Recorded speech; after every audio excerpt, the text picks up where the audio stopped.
I'd like to welcome our guest today, Josh Steimle. He is an author, speaker, entrepreneur, and creator of the 7 Systems of Influence framework. The 7 Systems of Influence is used by parents, educators, and business and community leaders to build influence and create impact. Josh is also a TEDx speaker and has written over 300 articles for publications like Forbes, Mashable, Time, and many more. Thanks for joining us today, Josh. Thank you so much, John, for having me on. Well, I know you're busy, so we'll get right into it. So tell some of the listeners a little bit about yourself and what do people know you by? Well, let's see a little bit about myself. I grew up in Los Angeles. I got married. I had some kids, lived in China and Hong Kong for about 6 years. And along the way, I started a marketing agency called MWI about 20 years ago, 1999. And as I was running MWI, which had a lot of ups and downs, a lot of failure, more failure than success during the first 13 years or so. But as I was running this, I got the opportunity to write for Forbes magazine. It just dropped in my lap. I had a friend who was writing there and she hooked me up. And so I started writing for Forbes magazine, and that opened a bunch of doors for me. It opened doors to write for other publications. It got me a book deal. It got me on a TEDx stage and got me on into speaking gigs, and all sorts of crazy things happened. I was invited to hang out with Richard Branson on his island for a week. So all these crazy things started happening, and I started asking myself, how did I get here? How did this happen? I'm just a normal guy who likes to write stuff, and suddenly I'm sitting on this island or I'm on this stage, and I'm just thinking, how does this all work? And so that got me interested in studying influence and personal branding and thought leadership. And so that's what I've been researching for the past few years, is how this all works and how people can build a personal brand, increase their influence, and use that influence to do good things and make the world a better place. That's amazing. So let's backtrack a little bit. So where did you go to school, and kind of how did you start your business, or what kind of business do you run currently? So I went to school starting out in Idaho at Brigham Young University, Idaho, and then I transferred down to BYU Provo after my first 2 years. I also got educated in Brazil. I was a missionary for my church. I went down there and lived for 2 years in Brazil, learned Portuguese, and that was a super educational experience. Yeah. But really, my entrepreneurial roots go back to when I was a kid. I was always making money doing something. Yep. Or losing money, but I was always trying to make money. Yep. And I did recycling, and I sold stuff door to door. I mowed lawns, and yep. I washed cars. I was just always trying to do something. And my family was kind of creative. My mother was artistic. She was a school teacher, but she also had this artistic side. And my father was an engineer, but he had this entrepreneurial side where he was inventing things and selling them. And I grew up in this family where you could just kind of do whatever you wanted to do, and that was supported and reinforced. And so when I was a kid, I was a skateboarder, and I wanted to start a skateboard business. So I started a little skate shop and sold skateboard stuff, and my dad helped me out with that. And then when I went to college and I learned that you could study entrepreneurship, that's what really got me excited.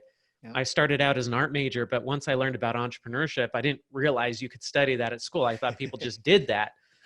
And so once I learned that you could study business in school, I thought, well, this is what I'm really interested in. And so I went into business, and then this was in the mid 90s as the internet was rolling out, and they had introduced this new degree at my school called Information Systems Management. And I thought, okay, business, tech, yeah. I need these things. And so that's what I ended up studying at school. But before I graduated, I couldn't wait, and I had already started a business. And so the day I graduated from school, I already had 10 employees, and I was running a business. And that's still the agency that I have today, 20 years later. Oh, wow. That's amazing. So I know you've probably had a lot of ups and downs over the years, but were there people that kind of pushed you to become an entrepreneur, or was it more your willpower, your dream growing up, or people that you looked up to? Nobody pushed me. If anything, I had people trying to drag me back from jumping off that cliff into entrepreneurship.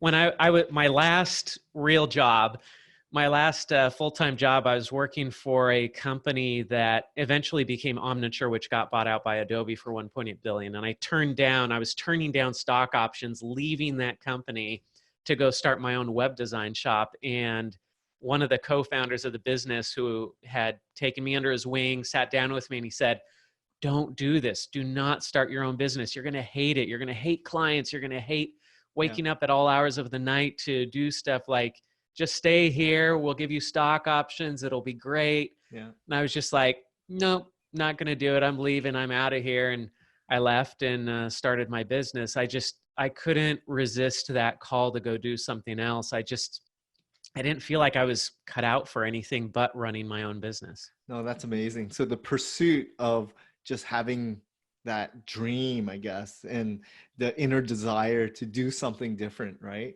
Or being your own boss or whatever it may be. That's what entrepreneurs are all about, right? Like people cannot dictate what they are capable of doing, right? So that's awesome to hear.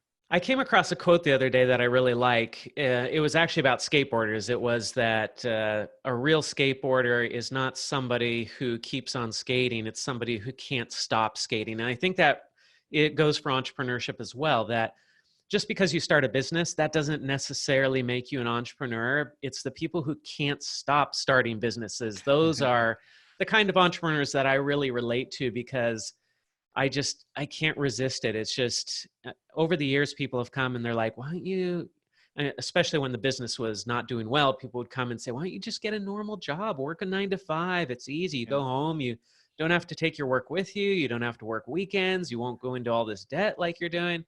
And it's just like, can't do it. It's not worth it. I would die. I would just be so unhappy working a normal job. I can't do it. And I mean, I have friends who have made a lot more money than I have doing the normal 9 to 5 thing, but I love what I'm doing. Yeah. So following your passion and purpose, definitely. That's much more, impactful, right? In someone's life, for sure. So over the years, did you have any mentors or coaches that kind of push you? Or was this all in yourself, like self-taught? I mean, I've reached out for help to a lot of people, and there are a lot of people who have given me advice and helped me along the way. But there's nobody who was ever really pushing me, like actually, I did have one. Jerry Nelson was a successful retired entrepreneur who was kind of a coach at BYU when I was going to school there. And he was great. He was just a cheerleader. He would just come in and just say, you guys are doing great. You're awesome. And he gave me lots of good advice, some of which I followed, some of which I regrettably did not follow. And it would have saved me a lot of pain if I had listened to him. Yeah. But I mean, he was always a great cheerleader of mine. There are lots of other people who helped along the way. But again, it was really just, there was this drive inside of me, and that's what really pushed me and kept me going. So what made you continue? Like, obviously you've been doing it for 20 plus years now, right? Mm-hmm. There were some ups and downs, and, probably more downs than ups running a business. What kind of challenges did you have to face? And tell some of the listeners about some of them. The thing that kept me going was that it always seemed like success was just around the corner. So every month, I mean, you know how this is. You're running a service business too. And so I'm running a service business where we were designing websites, and then we got in and we did SEO, and we did paid search, and we've done social media. We've done all these different services. And when you're doing a service, it's tough because you only get paid when you're doing work. It's not like a software or SaaS business or product business where you build it once and then you sell it 20 million times. We're building stuff that's custom every month. And once we build it, then we have to go find somebody else to build another thing for. At least with SEO and stuff, you do get the recurring revenue, but still it's a tough business to provide a service. And I always wanted this to be a global agency with a footprint in other countries. That was the dream when I started it. And every month for 13 years, it was like, oh, if we just land this client, then that's going to be big. And that's the break that we need. And that will help us to springboard to this, and then this, and this will happen. And every month it seemed like we were just about there, and then it just wouldn't happen. but we were always making enough to stay in business and stay alive. And sometimes we didn't know how we were going to stay alive because it was like, man, payroll's coming up in 2 days and we're 20 grand short. Like, how are we going to pay people? And then somehow we would get the money in, and sometimes we'd be late. I mean, this is years in the past, but this was really all leading up to about 2007. And then things got better around then. But pre-2007, it was just always a struggle, always trying to make it, and yet always feeling like we're so close to this huge success. Wow. So, like, obviously for you, you didn't give up, right? Like you never folded or even had that as a thought. How did you keep the employee morale up? And how did you stay motivated yourself? Well, part of it was I really couldn't turn back. I mean, I couldn't afford to. I got myself in a lot of debt at the beginning with the business because, man, when you've got a service business and you're designing websites where it's 100% project-based, you bring in a big project. So then you're like, oh, everything's going well. So I'm going to hire a few people. You hire a few people. And then the next month you don't have a project.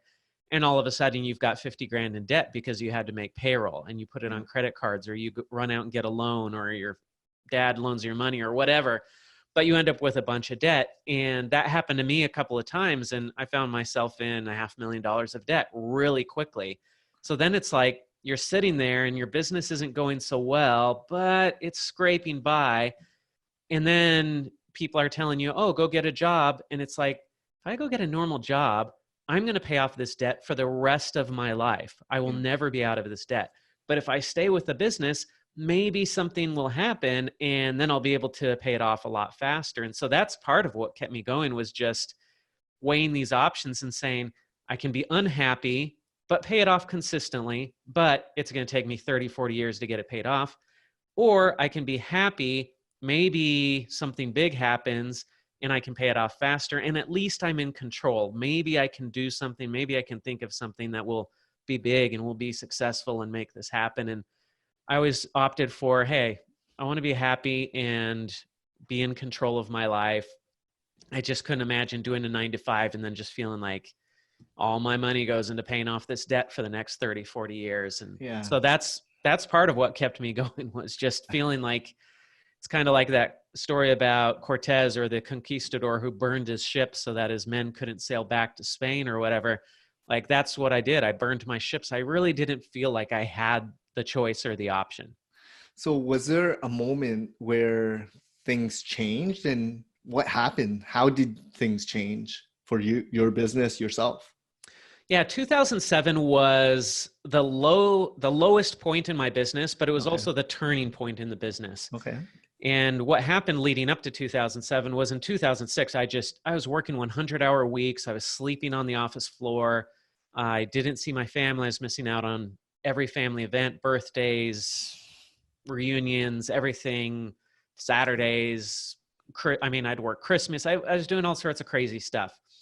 And it just got to the point where I was unhealthy. My wife never saw me. And I just felt like, you know what? This isn't working out. I'm dying, literally dying here. I'm going to kill myself working. And what am I doing all this for? I hadn't been paid in 4 years. I hadn't given myself a dime out of the business in 4 years. And I was just like, what am I doing here? Like, this doesn't make sense. So I thought, well, I should like apply to school and go back and get an MBA or something. So I applied to get into a Harvard MBA program, and I got rejected. And I got the letter in January of 2007. And I sat there looking at the rejection letter, and I was just like, you know what? There's no way out of this. I've got to fix this, and I've got to get serious about this. And that was the turning point for me to say, I've got to grow up and I've got to make some hard decisions here. And I started trying to figure out what I was doing wrong with the business and what I was doing wrong with my whole life. The first thing I did is I went to the gym and I started getting fit physically, because I was like, this is the one thing in my life I can control. I can control my health. I can control what I eat, and I can control exercise. Everything else, I don't know what to do with, but this is something I know I should be doing. So I started getting healthy. And the interesting thing is that once you focus on excellence in one part of your life, it starts to pull up other parts of your life as well. And so as I got healthier, I couldn't wallow around in doing other stuff or not doing other stuff that I needed to be doing. And so other areas of my life started to get pulled up as well with that part of my life that was improving. And within 6 months, I had made some hard decisions about the business, things like getting rid of office space, which was hard for me because that was a hit to my ego to get rid of the office and move everybody into their homes and work from home. And laying off some people, that was a hard decision. If you're an entrepreneur, you know it's like the worst thing in the world to let people go and they're out of a job and you feel like you've let them down. But I made these hard decisions to get the business in shape so that we could start paying off debt. And within 6 months of that Harvard MBA rejection letter, I was paying off debt. I was making progress. And that was the beginning of the turnaround for me. That's where I started to feel like, okay, there's light at the end of the tunnel. Maybe I can actually pay off this debt someday instead of going into it every month. Wow. So going into debt, I mean, that's the biggest dilemma for a lot of businesses, right? And over the years, you've kind of learned that you don't need that big office. You don't need all the employees to work that efficient, right? And people that are listening, like, if you're starting off, maybe it means bootstrapping versus the ego part, right? Of I need this office in a prime location. You can work from home, make sure that it's sustainable and profitable before you start getting office space, etc. Yeah, it's so nice today that we've got all these co-work spaces and that's an acceptable way to start your business because that didn't exist when I was starting my business. You either had no office, so you worked at home, or you went out and you leased an office. I mean, you could sublease an office in the back of somebody else's office, but then it wasn't a good place to bring clients or meet you could just put some people together. But when you're running a marketing agency, you feel like we've got to put on a good show for people. We've got to look successful because, hey, we're in marketing. At least that's what I thought at the time. And so, yeah, I spent a lot of money. I mean, that's why I didn't get paid for 4 years is because my paycheck was going towards paying for an office and all sorts of stuff that looked nice. Yeah. But then after a few years, I was like, our clients aren't even coming here anyway. They don't even know that we're in this office. Like, what am I spending this money on? And once I realized I'm spending 60 grand a year just to feed my ego to say, yeah, we've got a nice office right next to the freeway. Once I looked at that clearly, I was like, well, that's pretty dumb. And I got rid of the office right away after that. No, that's, a lot of business owners think they need to spend a ton of money on renovating signage and all this prime location when today's reality is you can start a business with, really close to zero investment, right? Like a shared office space, you might need a telephone, computer, internet, and that's pretty much it, right? Like you don't need $10,000-$20,000 as a startup fund, right? No, I mean, it's just, yeah, I mean, I think most entrepreneurs are smarter than I was, but I was really hung up on this image thing. And yeah, today it's so much easier today and it's so much more accepted these days. So It's just easier to get over that and say, hey, everybody else is in a WeWork or a co-work space, so why not? Exactly. No, and with technology nowadays, I mean, you can have meetings on Zoom like how we are right now, right? Yeah. You can do chats, on your phone or online. There's so many different tools and resources for you, right, at your disposal at an affordable price. So there's no excuse to not try different things and make sure that you are not in the red, right? Yeah. And understand that people don't care about anything really except getting the value that they're paying you for. They don't care about the office space. They don't care what kind of car you drive. There are all these things that we do to put on a show, and all the client or the customer really cares about is, hey, I'm paying money for this product or this service, and am I getting it? And is it good?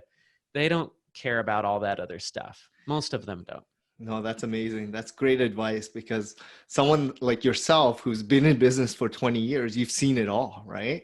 And even myself, I've been in business for 6 years and I'm still learning, right? However, I did start home-based and I didn't have the office. However, I was out there and I I've been in sales and marketing all my life. So I am not afraid to ask for the sale, go out and meet clients and, just go out and grind it out. Yeah. And now, I mean, we do have offices again because we have an office in Hong Kong, we have an office in Hawaii, and we have an office in Phoenix and Arizona. So we have offices, but it's because we need them. And we've put those people in co-work spaces. And then once we outgrow that and we're like, okay, we really need a place to put these people and it's getting really expensive in the co-work space, it actually makes more sense to move to an office. Yes. Then we're doing it. But that's not the way I did it in the beginning. When I did it in the beginning, it was this whole, if you build it, they will come, or if you have a space, people will fill it up. And so I had empty office space that I was paying for and not utilizing just to put on a show. And that's the stupid way to do it. And that's great insight because, if you want to grow your business, you can't grow if you're spending way more than you're getting, right? In terms of revenue. And, just for perception and not really generating clients, once you take a look at where your clients are coming from and how they even show up at your door, or if they do, you'll realize where they actually and why they come to you in the first place. Yeah. Yeah. So the smarter way to do this is to drive your business by what's happening and what the clients are demanding rather than what you think they're going to demand. Yes. I mean, you could take this a lot of different ways, but at least in our business, with a service business, there's something to be said for growing with your clients rather than growing ahead of your clients. That's true. Very true. So in terms of, your biggest mistake, it seems like you were in a lot of debt, but was there like people that you had to get rid of, people, like anything that you can really think of that was a big setback for you? I mean, I was always my worst enemy in the business. It was always my decisions, my bad decisions, things I was doing wrong, things I wasn't doing right. That's always been the biggest impediment to the business. And one of the big mistakes, you could call it a mistake, but one of the things that I did wrong that in retrospect, I wish I would have sorted out a lot sooner was that early on in my business, I brought on 2 partners. And these partners were good guys, but the way that I brought them on, I did it too fast. I didn't know them well enough. I didn't really know what I needed. I just thought it would be a good idea to have partners. And I thought that these guys were bright. And so I thought, hey, I'll invite these guys to be partners in my business. And I paid a heavy price for that. I lost years of time. I lost my business eventually and had to restart over from scratch. And it wasn't because they were dishonest or anything like that. It was just that I got myself into a messy situation the way that I structured this partnership and organized everything. And it was 100% my fault. But because of that, I got really burned, or I felt really burned on partnerships. And so from 2003 until 2013, really, for 10 years, I told myself, I'm never having a partner ever again. That was a nightmare. I'm never going to make that mistake again. I thought the mistake was having partners. What it took me 10 years to learn was that the problem wasn't that I brought on partners. The problem was that I brought on partners the wrong way. Yeah. And once I came to the conclusion that, you know what, I really need a partner again, and I brought in another partner, then my business took off again. Those 10 years were just a slog. It was a struggle. It was terrible. It was the worst years of my business career. But once I brought on a partner in 2013, everything turned around. I mean, it had already kind of started turning around in 2007, but in 2013, that's when things really took off. And a lot of that had to do with bringing on the right partner the right way at the right time. And I spent a year bringing on that partner. The first time I brought on a partner, it was 10 minutes. Literally, I met the guy, and 10 minutes later, I offered him 10% of my business. Don't do it that way. That's the wrong way. The second time, I had this guy working for me for several months before I said, hey, why don't you come on full time? And then he came on full time. And then once he proved himself, I said, hey, do you want to take some equity? And then we worked it out. But it was a very slow process. I knew him very well.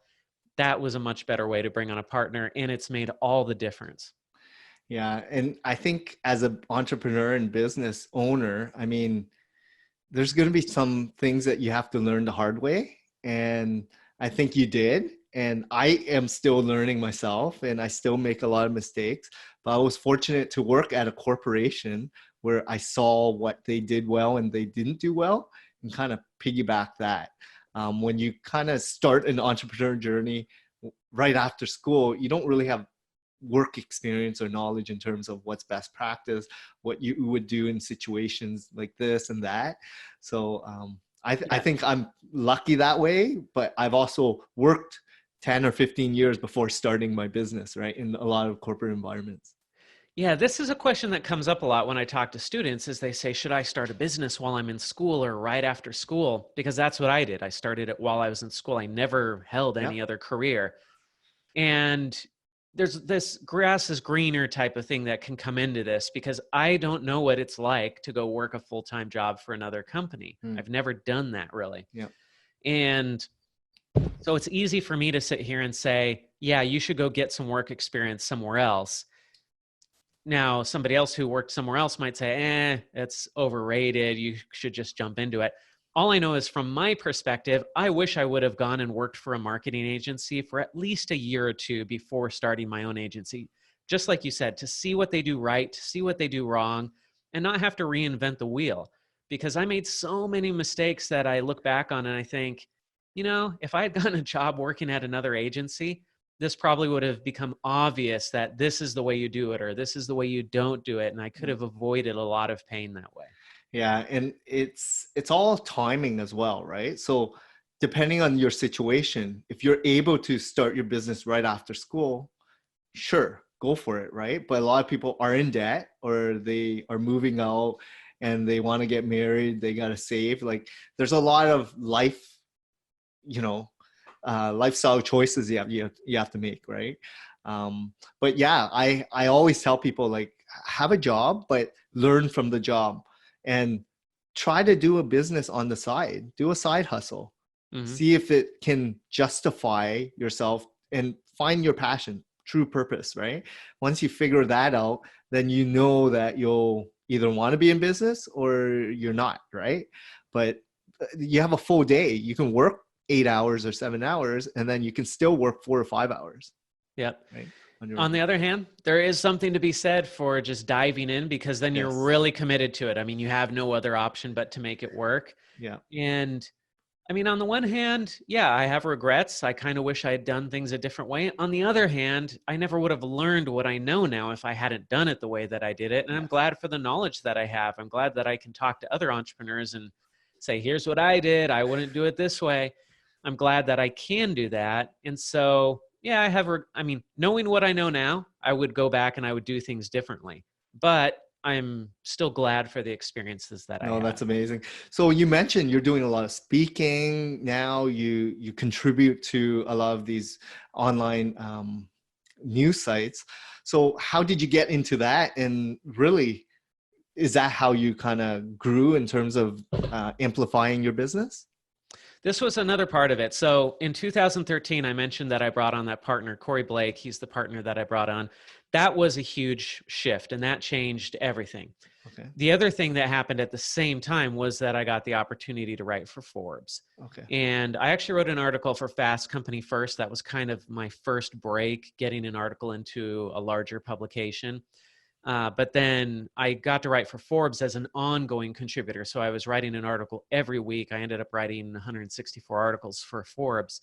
And that was really what opened the doors to everything else.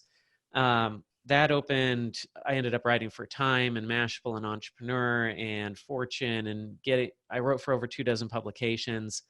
The revenue that I got from Forbes as a result of the attention that it brought to me and to my agency, I can track over $5 million in revenue back to my writing for Forbes. I mean, it was huge. And it wasn't that I was writing articles for Forbes and saying, hey, look at me, I run a marketing agency, come hire us. I was just giving out our secrets. I was giving out tips and saying, here's how we do marketing for our clients. This is how it works. Here's how you can do it yourself. Yep. Knowing that, yeah, maybe 99% of the people reading that article would read it and say, okay, I'm going to go try to do this on my own. Yep. But there's that 1% that says, we don't have time to do this on our own. This guy knows what he's talking about. Let's go try to figure out who this guy is and hire him. Yep. And then they would figure out, oh, he's got an agency. Yeah, let's just go hire his agency. And that 1% was millions in revenue for MWI. And that's what enabled us to get offices open in Asia and Europe and across the US and hire people and grow and turn into more of what my original vision was for the agency. No, that's amazing. I mean, that story right there, right? Like not giving up, being, persistent and positive. And because I'm sure there were sleepless nights, or your wife would have probably, you know, told you like what's going on with your life. Like you had to make choices, right? Over the Yeah. years, I'm sure. Yeah. I mean, it's funny. When I was back at BYU as a student, I remember we had an entrepreneur come in and talk to one of our classes, and he talked about suffering and slaving away for 13 years before his business turned the corner and became successful. And I remember sitting there thinking, 13 years, like that's insane. Who would sit around and work for 13 years until it becomes successful? And that's about exactly what happened to me. Is it took about 13 years before it started to really turn around and become what I thought it could become. And now I look back and I'm like, yeah, 13 years actually goes pretty quick.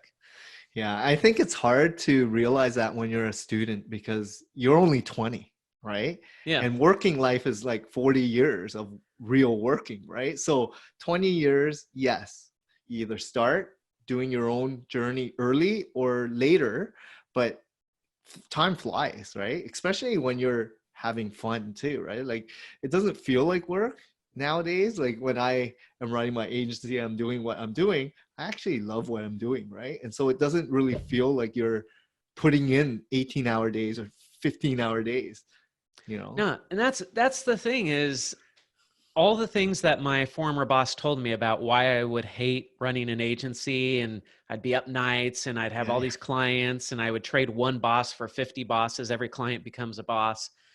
And on the one hand, I understood where he was coming from, but on the other hand, I still loved it. Even when it was the worst day possible, when everything was going wrong and I hadn't been paid in years and I felt like I was letting people down and I had to fire somebody. Even on those days, I was like, nah, I like this. This is better than anything else I could be doing. I still loved it, even when I was crying about it, because I felt like this is me. I'm in control. It's my fault. I can't blame this on anybody else. And I'm creating my own destiny here. No, that's amazing. So can you give us some tips? Because obviously you've been doing this for 20 years.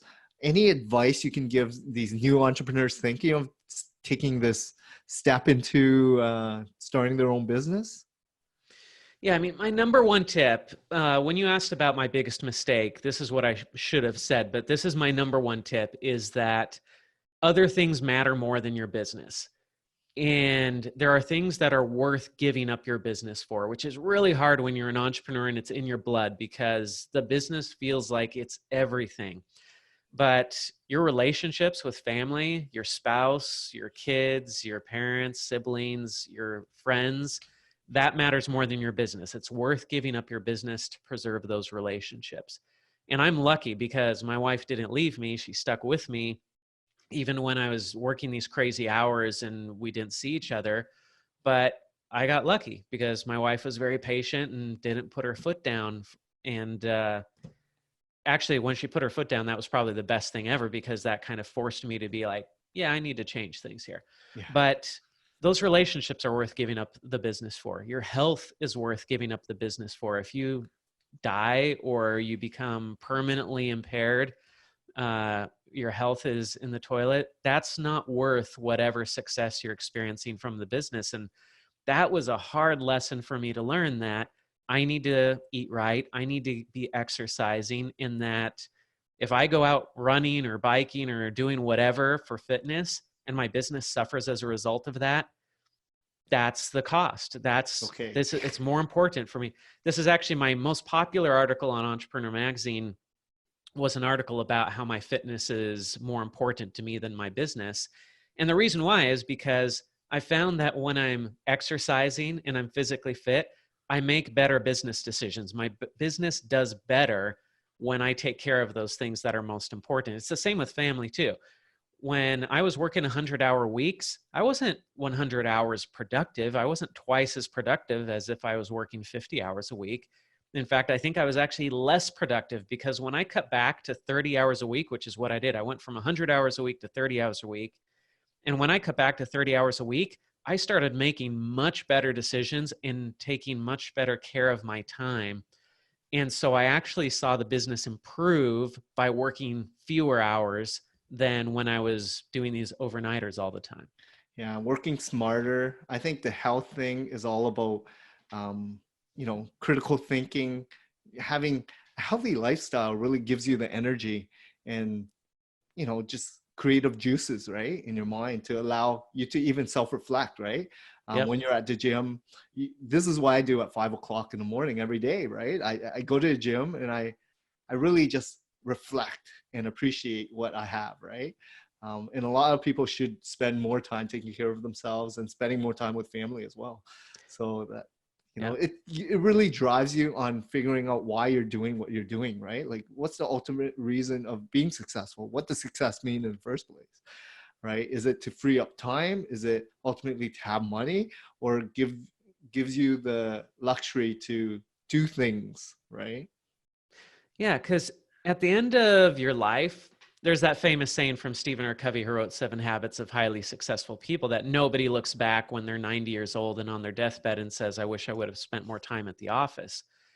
And yeah, I mean, if you spend your whole life working, you're going to look back on that and be like, well, that was a waste of time. Like, what was that all for? I just made a bunch of money. I Yeah, created some businesses. Great. buy But stuff. you know what? Yeah, buy stuff. I mean, there's so many wealthy people out there who are sitting in empty houses, binging on Netflix and eating takeout Yeah, dinners because their wife left them and their kids no hate kids, them. And exactly. it's like, they're sad and they're unhappy people. Exactly. That, which isn't to say all rich people are unhappy, but there are some of those people out there that they've discovered the hard way that money is not everything. And meanwhile, this was one of the great things I got out of being a missionary in Brazil and really seeing hardcore poverty. People, Yeah, I saw families who had 15 kids and they were living in half of a shack yeah, on a dirt floor, and they were happy. They had nothing. yeah. And yet they were a happy family. And I saw that and I was like, okay. And yet took a few years for that lesson to sink in once I became an entrepreneur, to realize I've got to take care of what's most important here. And it's still a struggle. I mean, I wake up some mornings, I'm like, I know I need to exercise. And yet I start checking email, and the next thing I know, it's 10 a.m. and I haven't exercised and I'm still checking email. And I'm like, oh man. Yeah, And there are times where there's family stuff and there's business stuff. And I'm like, oh, I got to take care of this business thing, but I'm supposed to do this family thing. What do I do? And it's the hardest thing in the world sometimes to say, I'm not going to do this business thing. I don't care about the consequences and I'm going to go spend time with family. It's really hard because if you did that every time a family thing came up, you'd never do any work. And so it's like, oh man. And yeah, I mean, that's life. It's a constant tug of war between good things you can be doing and the best things you can be doing. exactly. But you have choice, right? So I always tell people that my family comes first and health. I always put in my calendar, and business works around it. So my Mm-hmm. meetings work around it. Everything, after what is the most important things can still go on, but I cannot replace gym workout or family outings, right? Like, these are things that non-negotiable. Yep. Yep. It's hard. It's hard because you say non-negotiable, but then you're an entrepreneur and stuff becomes negotiable in that moment. That's when it gets hard, is in that moment where you're like, oh, but right now I need to go do this thing. It's tough. It is, but I think people will appreciate you as well, right? If you're able to be letting them know that this is what I booked 2 weeks ago or a month ago, right? With my family or whatever, Yeah. right? Yeah. I try not to feel guilty about it. I try not to make excuses. Now I just put everything in my calendar. So my Yeah, family's in exactly. my calendar too. Exactly. And if I've got a date with one of my kids, then I just tell people, oh, sorry, I can't do a phone call. Then I have an appointment, Exactly. with my kid. Exactly. And yeah, that's life. Exactly. No, that's great. So I know right now, technology has kind of enhanced over the years, right? Software is now becoming way more accessible. How has that changed in terms of your agency, your business? Because nowadays people can just work from home. right? Mm-hmm. And perceived to be a lot larger than they are with a nice website, do everything with Zoom.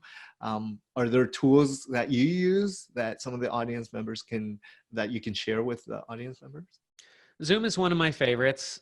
Calendly is another Yeah, one. That's just one of those scheduling tools where it makes it easy to schedule calls with people. yeah, I love Calendly. I think I use that almost every single day with somebody. And but it's funny, for all this tech that comes out, when people ask me what's my favorite tool, it's always Gmail. yeah. Email is Email, just, that's my go-to. calendar, Like that's yeah, how I manage everything. And there's Trello and there's Basecamp and there are and all these Slack, and tools out there that I've used. yeah. And really, when it comes down to it, my main tools are Gmail, Google Calendar, and Google Docs. And I do all And my writing in Google Docs. I manage my whole calendar on Google Calendar. I manage all my communication almost on Gmail, Enterprise Gmail, G Suite. And I have a few other little tools that I use, but really it's just those three simple ones are my mainstays. no, that's amazing because people get so caught up with the newest and greatest app or newest greatest software, right? I always tell people what works for you is fine. As long as you and everyone that needs to work with you is comfortable with using that tool, right? Mm-hmm. Versus always trying new gadgets and new software and tools, because then it becomes training. And then some people don't like adopting to change, right? And there's that ramp up and it takes a long time to get everyone on board. And then you're wondering, why are we not working as efficient? Like, just stick to the basics, figure out what works for everyone and just go with it, right? Yeah. I mean, like I've tried to make Slack work and Yeah, I've tried so many times and I just don't like Slack. It just doesn't work for me. exactly. And so I just, after a while, I was like, everybody's using this. It's the trendy thing, but it wasn't working for me. So I dumped it. Same thing with Trello. I used Trello a Yeah, ton, yeah, trying to get yeah. used to it and get in the habit. And then I was just like, this just isn't working for me. I'm going to go back to Google Docs. And actually, a large part of how I manage my day is I have a Google Doc, and every day I just have a list of everything I need to do that day, and I prioritize it and say these are the things at the top. And then every day I just copy that list up in that Google Doc. So it's really long. Like that's my to-do list. Like Yeah. there are all these fancy tools out there, and I've just come back to basically a piece of paper with a bunch of stuff written on it. And some of these tools that you're using might work for you, and some people like the old school way of just writing it on a sheet of paper, right? Yeah. And if it works and you are very efficient and effective, then be it, right? Like, it doesn't mean you got to go out and buy the newest tools out there, right? As an entrepreneur, because you're going to get frustrated, right? Yeah. I mean, seriously, if you had a piece of paper or a journal every day and you just wrote down one thing that you absolutely were going to get done that day, and every day you got that one thing done, you would be an amazingly hyper productive human being. Yes, very true, very true. So in terms of networking, right? Have you used, do you still go to events to try to drum up business? And how have you changed your perspective in terms of when you first started doing networking events, if you did, versus how you do it now? I was known as Mr. Networking in Utah when I lived Okay. there. Everybody knew me. I was at every single event. It didn't matter what it was. If it was related to business, I was at that event. And I collected business cards, and when LinkedIn came out, I was like Mr. LinkedIn from day one. And over the years, that's changed a bit. Not because I mean, I still love going to events, and I love networking, and I love meeting new people. And I would probably still go to every event if I could, but now there are just so many events. Yeah. And my time is spent in other areas. My genius zone is not going to events and talking to people one-on-one. My genius zone is creating content. That's what I'm really good at, is writing content, creating lots of content very quickly. And that's where I can produce the most value to serve other people. It's where I can produce the most value to serve my business. And so I focus a lot on producing content and then delivering that, whether it's writing or speaking. So now the only time I go to an event is if I'm speaking at the event. Gotcha. And that's my excuse. I love getting the speaking engagements because then I get to go to the event and then I have an excuse to be there and meet people in person and talk with people. But if I'm not on the stage in an event, it's just hard for me to justify the time to go there to that Gotcha. event. I think early on, I think a lot of entrepreneurs would love to be that, you know, speaker, right, at the event. But you have to start somewhere, right? And you have to go out there, meet new people, learn more about how business works, get new clients, and figure out what you're an expert at, right? Position yourself so that eventually you can be a keynote speaker or get on stage and feel comfortable doing that, right? Yeah, it's like it's like a sponge, right? You can't get any water out of a sponge until water's put into the sponge. And so you have to go to these events and soak up all this information so that then you have something that people can get out of you that's worth getting. Exactly. And it's the same with writing. If you don't read a lot, it's very hard to go write a good book unless you've done a lot of research and taken a lot of information in that then you can put out in a creative way that's helpful. It's the same with speaking and everything. The more you listen, the more you absorb, the more you know what's good. And then when you go to do it yourself, you've been trained and you know how to give a good talk because you've listened to 100 of them.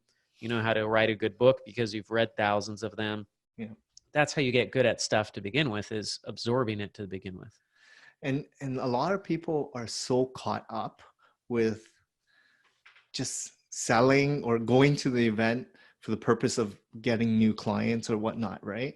I always tell people, like, listen, try to connect with one or two people and build a strong relationship with them and really give people stuff, right? Give them value. Don't ask for anything. And this is some of the things that I've kind of learned. And yeah, I do some speaking locally. I go out and I have this podcast show. I try to give more than I receive, right? And Mm-hmm. the more you do that, and it's much more rewarding as well. And I feel like I'm having so much more fun doing this, and people see that, right? And they like you for that versus you pushing stuff at them.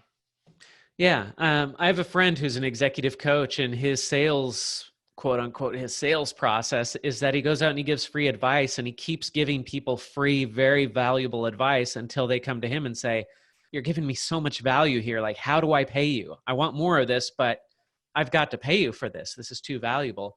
That's his sales technique. And I love that kind of sales technique, where I love content marketing, where Yeah. you're putting out content and giving it away for free. Yeah. And then people just find you and they say, "Hey, I want to hire you."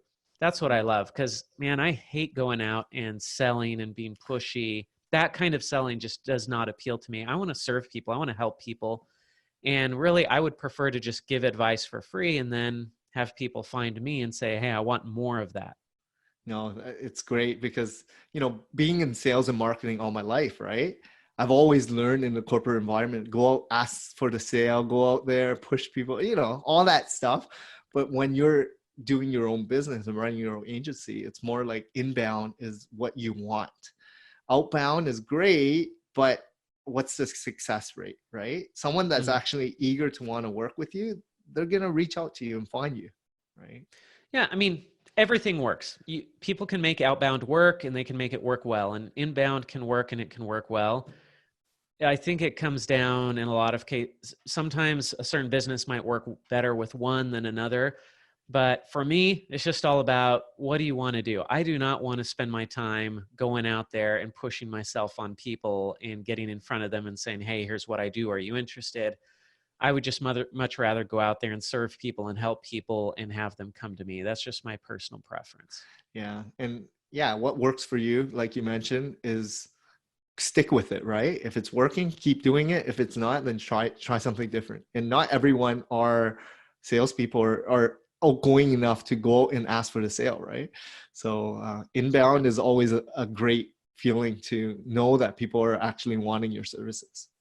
Yeah, this goes back to the whole genius zone thing, that whatever comes easily for you, naturally for you, Yep, that's focus on that. Focus on when you're in business, you focus on your strengths. exactly. It's a waste of time for you to try to build up your weak areas where you have the choice. This comes up a lot. Like, this whole idea of focusing on your strengths. And it's like, well, wait a second, but I have weaknesses that have to be fixed. And it's like, well, do they really have to be fixed, or can you bring somebody else in to do that for you? Exactly. And wherever you have the choice, you should bring somebody else to do it for you. When you don't have the choice, yes, sometimes you have to focus on your weakness and build that up to the point where it's not hurting you. But wherever you have the choice, you get rid of the weaknesses, let somebody else take that area on, somebody who loves doing that stuff that you hate doing, and just focus on the stuff that's easy and that you love doing and that energizes you. I'm still working this out in my own business right now. As a business owner, I get what you're talking about, because I'm not the strongest in social media, and therefore I hired a social media manager, right? Mm-hmm. I'm not strong at content writing, so I hire experts, and they love it. They're very passionate in writing, right? So I focus on my strength, which is running a business and dealing with customers, right? But I love that aspect of it. I'm not strong in accounting, so I hire a bookkeeper, an accountant, right? Like stuff. As a business owner, once you start growing and you understand business a little bit more, you're able to do this. But a lot of people just can't afford it at the beginning. Right? Yeah, and it's even smaller stuff than that. I'm going through this right now where I have a partner that I'm bringing in to help me run some mastermind groups that I have. And we were talking about this a few weeks ago, and we realized, I mean, I kind of knew this, but we realized I hate being on the phone. I hate making phone calls. Now, I shouldn't say this. I don't hate being on the phone. I hate picking up the phone to make the phone call. Gotcha. It's for some reason, there's some mental thing going on. Yeah. It's just hard for me to pick up the phone and make a phone call. But I will write 100 emails a day, and there'll be these long, epic emails. I love typing and giving out advice through email. Well, my friend who's becoming my partner, he loves being on the phone. For him, that's like a vacation to be on the phone and talk with somebody. Perfect. So we're like, we need to get together here and work together, because I have a business where somebody needs to be on the phone talking to our mastermind group members, but I hate doing it. And somebody needs to do the email, and my partner hates writing. So we're like, this is great. I love what you hate. You love what Perfect. I hate. Let's get together and we can do some great things here. No, that's awesome. That's great advice. So last couple of things I wanted to ask you. So what drives you today? What is your main purpose or passion, or has it kind of changed over the years? Because now I know you mentioned you have a family and your wife, and that's very important to you. So what keeps you going? It's definitely changed over the years. When I was starting my business in my young 20s, I had this goal that I was going to be a millionaire by the time I was 30, and some other stuff that I can't remember anymore. And I wasn't a millionaire when I was 30. I was almost $1 million in debt, but that was the opposite direction. And I made a different goal. But that's not what drives me anymore. And it took me a long time to learn about myself that I really don't care that much about the money. I mean, I hate being in debt, but I don't really care about making money. In fact, I had to bring on a partner and lock our salaries together in order to get paid, because I went to him and I'm like, we're going to have the same salary. It's not a fairness thing. It's because if I don't do this, I will never pay myself. You'll get paid. Everybody else will get paid. And I will not pay myself unless we lock our salaries together, because I know that you want to get paid. And so if you get paid, then I'll get paid. And then my wife's happy and we can pay our bills and everything. Otherwise, I'll just put everything back into the business. So I learned over time that I'm really not that motivated by money. And what motivates me is learning, it's progress, it's accomplishing goals. But with my marketing agency, MWI, what I really love, what really gets me more excited than anything else, is seeing the people within the company that are working in the company progress and grow.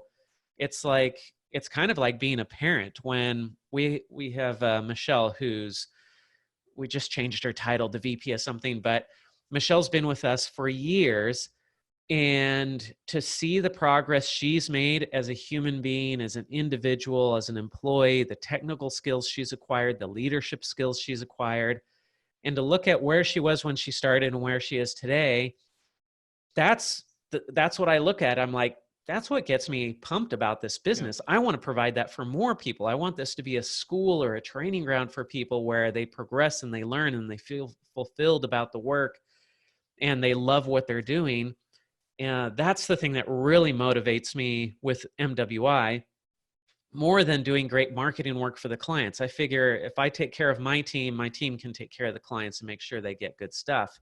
But for me, what's really exciting is taking care of the team.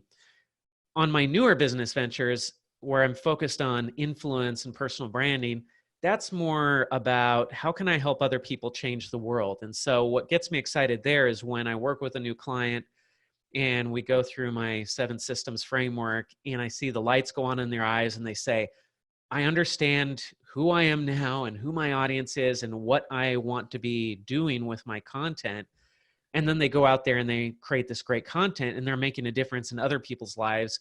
That gets me fulfilled to see that they're doing good things. My It's whole awesome. philosophy is that I think most people are good people. And if I can help people become more influential, they'll use that influence to make the world a better place. That's what gets me excited. No, that's a great, you mentioned so many great things there because I, I get what you're talking about because when an employee is passionate, they over deliver and your clients are the end result of it. Everything is a ripple effect, but you got to treat your people right, right? Take care of them, right? And even myself, we do an annual trip every year with the entire team, right? And Mm-hmm. I really just get to know everyone on a personal level and really figure out what their goals and aspirations are. And I try to achieve that for them or work together to get that going. And I learned this in corporate actually, right?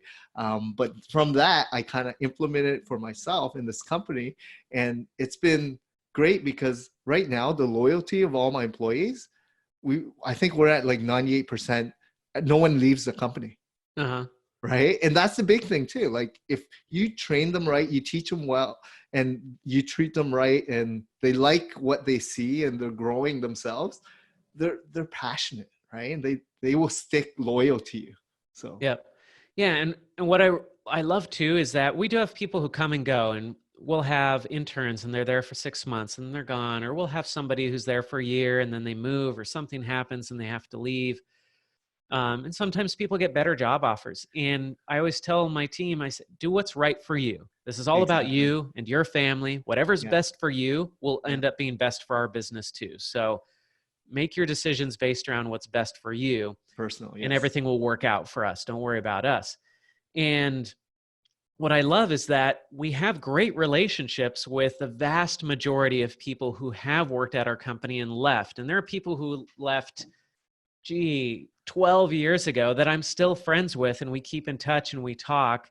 I have people who have worked multiple times in my business. They've left and then they've come back and they've left. I Yeah. mean, it's great. And I love, for me, it's just all about their progression. If they're progressing, and then they find that there's an opportunity out there that helps them to progress faster than what we can provide, great, go take that Yep. opportunity. And if someday you decide you want to come back to MWI, great, let's talk about that. And for me, it's just, we're all friends, we're all trying to progress, we all have different goals. And if my business can be one of those stepping stones to help them reach a larger goal later on, great, come and work with us for 2 years, add value, and then we'll wish you well when you graduate and you go on to that next step. No, that's great. And everything you're talking about is great for morale as well, right? Having your core values consistent and stick with it and making sure everyone acknowledges it throughout the course of their tenure, right? Mm-hmm. So aside from business, I know you mentioned this early on. Life is all about other things, family, your health, community, potentially giving back, making an impact, right? And right now it's your employees, making sure they're set, right? And what I'm finding is I don't really care about, my personal goals will eventually get there, but other people, if I'm able to help others get to where they want to be, it feels so much better, right? Mm-hmm. So what are some of the pillars that really molds you today? Is it the family pillar that is really strong, and also the relationships and health? Because it seems like now you're much healthier and you're much more, energized. Mm-hmm. Yeah, those are all these things are super important. I mean, family is obviously super important. Fitness is, or health is super important. But really for me, all of this has a spiritual base. It all goes back to my religions, my belief about God and why we're here on earth, where we came from, why we're here, where do we go after we die. These are the things that really fuel me, because I believe that we do live after we die and that there are eternal consequences for things that we do here, and that the impact, the influence that we have here can last forever. Yeah. And so for me, it's really about what does God want me to do? What's my mission? What's my calling in life? Yeah. And how can I serve people the best? And maybe God wants me to just focus on my family and bring home a paycheck and be a great dad and a great husband. Perfect. I could be thrilled with that. That would actually be really relaxing and really nice some days to just have to have that. But then there are other days where I feel like I'm supposed to do something bigger, and I'm not saying bigger like more important than family, but what I mean is just other things. There are other things that I think God wants me to do to serve outside of my family as well. And so, but family comes first. If I can't take care of my family, then I certainly can't take care of anything else, or at least I shouldn't. Yeah. And so I need to take care of myself first. I need to take care of my family second. And then it's, what else does God want me to do in the world? Where can I make the bigger impact? That was great. Hopefully you had fun. I love doing this. I love talking, and just I being love yourself, learning. right? So yeah, I mean, this is great because frankly, I don't get out much. I'm usually here in my home office. I'm typing away. And so doing these podcast interviews is great because I get to meet new people and talk to people and get their input on things. And so I love doing this. That's the reason I started, right? Like this whole last month and this month has been so much fun. Just meeting new people that I would never have met.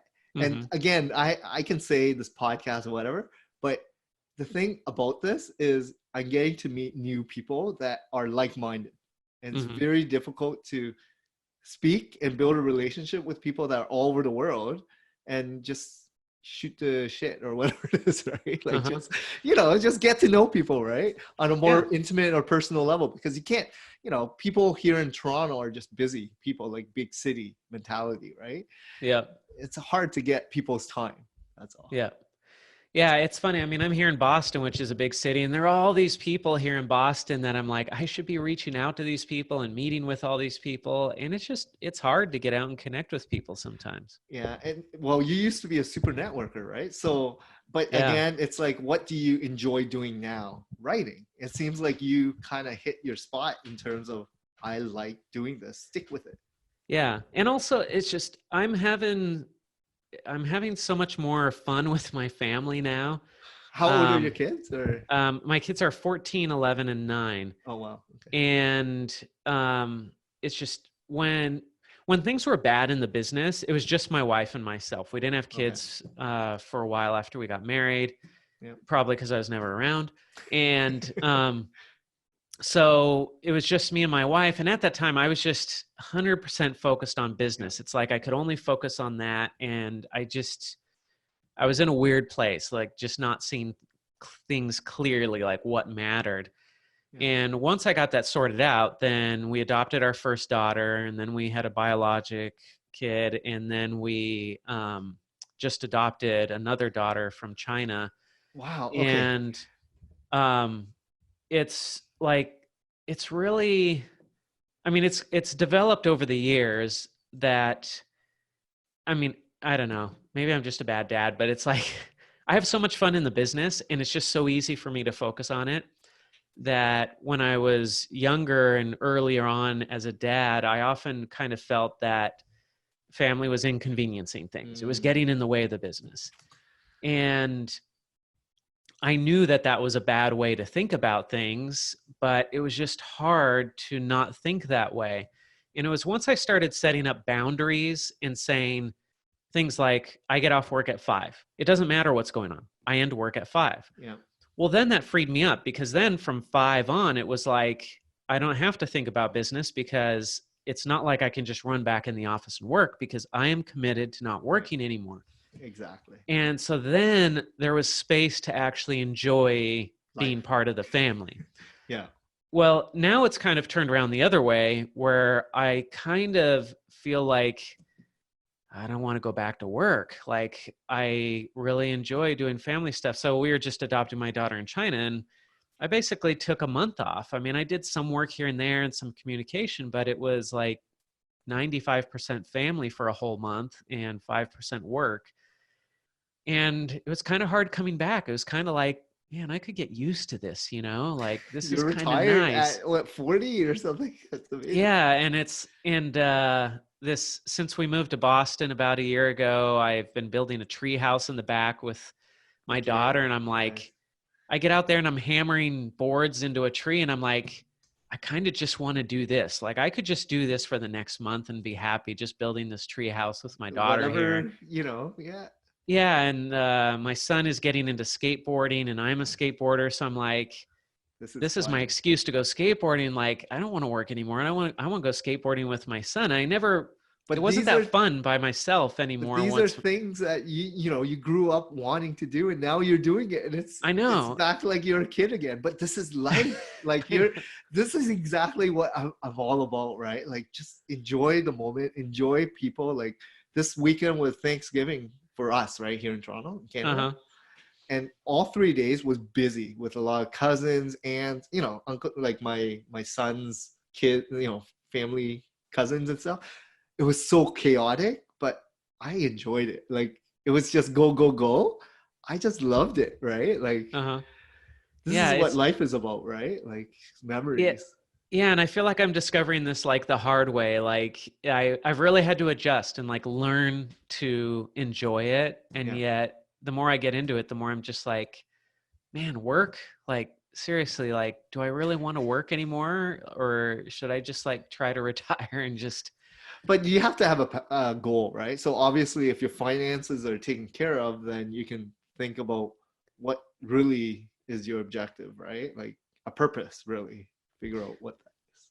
Yeah, I'd love to pick your brain about adoption too, because I might be looking at that myself. Yeah, it's it's the best thing that ever happened to us. We were married for 8.5 years. We had a couple of miscarriages and fertility issues. And finally one day I was just like, we need to take matters into our own hands here. And so I drove over to an adoption agency and I called my wife and I'm like, I'm sitting in the parking lot. Do you want me to go in and get some paperwork and start the adoption process? And she's like, all right, yeah, I've just been waiting for you. So, so we adopted our first daughter, and that went just beautifully well, almost like too perfect. It's like we had that first adoption. We were like, it will never be this way again. If we ever adopt again, it's never going to go this smoothly, because this was like too perfect. Yeah. And so that was an incredible experience. And then everybody was like, oh, once you adopt, then you'll get pregnant. We're like, no, it doesn't really work that way. Like we have fertility issues. Like adoption does not cure fertility issues. Yeah. And then we adopted, and then like a year later we got pregnant. We're like, okay, maybe it does fix fertility issues. Like, I don't know. So then we had our son, and then a couple of years later, we started feeling like, okay, where's our next child coming from? And we weren't getting pregnant again. And so we started feeling like there's somebody out there that we need to adopt. And we started looking into it, and we felt like we were going to adopt an older child. And we started feeling like she's in China. And then that turned into, well, we just go live over there. And so that's why we went to Asia, and we lived in Asia for 6 years, trying to learn food, language, culture, and hoping that we would find her somehow. And then we never found her. And then we felt like maybe we need to go back to the US. And so we came back to the US, and boom, we found her right after we came back to the US. And so then we went back to China, picked her up, and then we just brought her home. That's amazing. So you lived there for 6 years running your business agency there too. Yeah. So we were in Hong Kong for about 3.5 years. And then we were in China for a little over 2 years. Oh, that's amazing. I mean, that travel and just life experience, that's what life is about, right? People are they don't get out much, right? And that's the problem. Yep. Right? Yeah. So. And it was amazing. And now we're looking at the protests in Hong Kong, and I'm like, man, we lived there. Like, that's our home. We know we know these people. Like, it's crazy to see what's going on now. And we have our business. We have an office over there with 10 people in it. And I'm like talking to these people. I'm like, Are is you everything okay? Are you safe? Is like, Yeah, I know exactly. the news makes it seem crazy, but it Yeah. is, and they're How like, is it on the ground? Yeah, yeah. And also we lived in China, so we have friends in China, and it's like we're seeing all this stuff with like the NBA in the NBA US is basketball, like yeah, getting a Daryl lot Morey. of heat right now. Yeah, And people are like, why is the NBA doing this? And I'm like, I kind of get it from the yeah, Chinese perspective. I get where the Chinese people are coming from, where their government is coming from. I get why the NBA is reacting this way. Not to say I sympathize with yeah. any one of these points, but like I understand where everybody's coming from and the difficult situation that everybody's in. Um, Wow. but yeah, it was an amazing experience to be over there and just get educated about the world and what's going on geopolitically. And when they talk about the Uyghurs and the concentration camps in China, Yeah, I'm like, yeah, like that was a thing that we heard about, and I know where that is. I haven't been there, but it's like I know where that is, and that's crazy.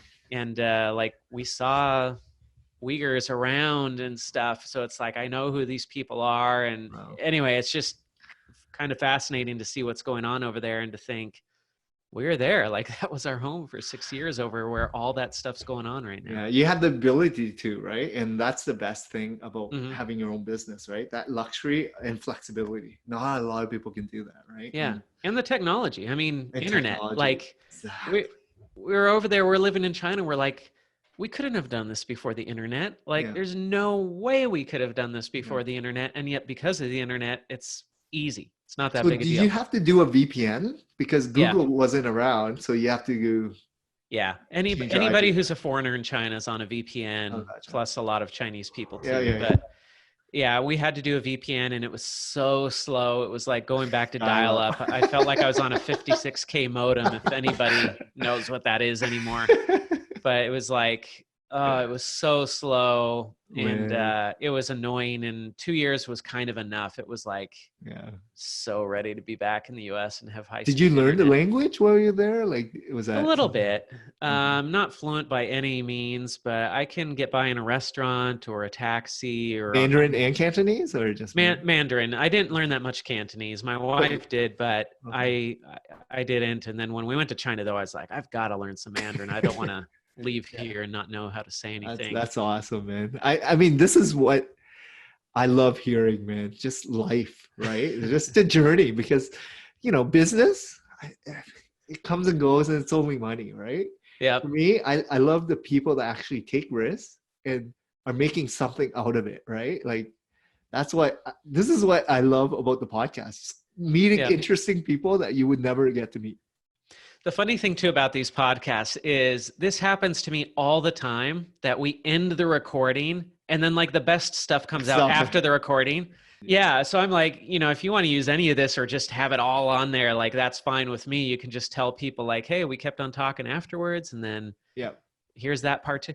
Because it always happens. And sometimes when I was doing my podcast, I would cut it off and then we'd start chatting. And I'm like, dang it, I wish I was still recording this. This is like way better than what we actually recorded. Exactly. The content, right? No, that's true. Awesome. Well, I know you're busy. I'm gonna let you do your thing.